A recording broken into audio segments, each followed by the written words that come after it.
The Sun is the largest object in the solar system, consisting of 99.86% of its entire mass. However, despite its tremendous size and weight, how does it stack up to all the other stars that are in the universe? If stars can get bigger than our Sun, the question is, just how big?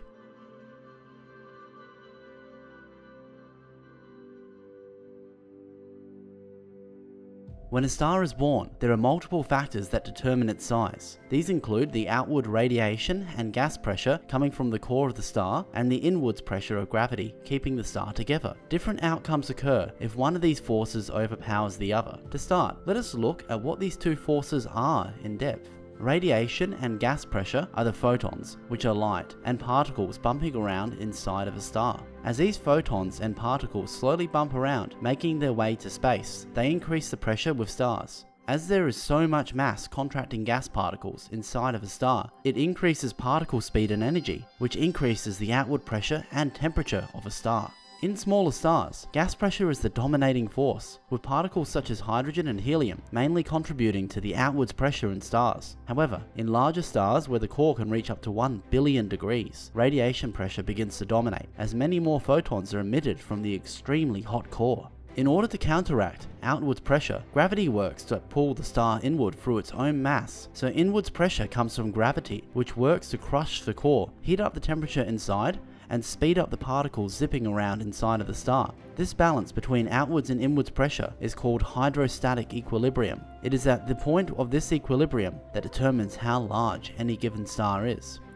Since these forces contribute to the size of a star, we need to find the right mix of both to determine what the largest star would look like. As it turns out, gravity does begin to overpower radiation and gas pressure as the size of the star increases. For example, in our star, its radius is equal to the point where gravity overpowers radiation and gas pressure. So, a star with too much mass would collapse in on itself, while a star with too little mass would simply evaporate away. The largest stars in the universe have relatively small masses, and as a result, are slowly evaporating themselves away. Because of this high evaporation rate, it makes it difficult from Earth to determine exactly where the star begins and the mass which is blowing out into space ends.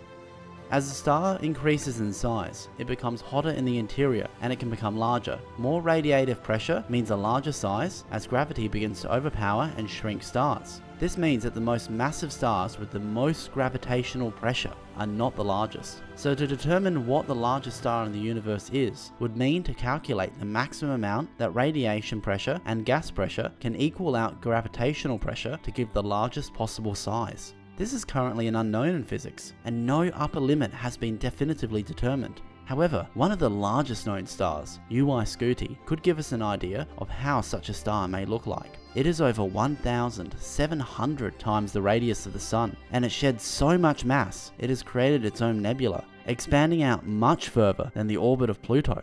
If placed in our own solar system, it would be larger than the orbit of Jupiter, swallowing all the inner planets, the asteroid belt, and even the mighty Jupiter hole. What makes this red hypergiant so massive is its relatively cool temperature, with a surface temperature of 3,365 degrees, and its mass at just 7 to 10 times the mass of the Sun, despite being 1,700 times its size. Because of this tiny mass to size ratio, the surface of Scuti is so thin that the line between its surface and the end of the star is unclear, making its exact size difficult to pin down. So, while we may not know exactly where the largest star resides, we can imagine how such a monster star would appear. What kind of name would you give to the largest star? Leave a comment below with your thoughts, and thanks for watching.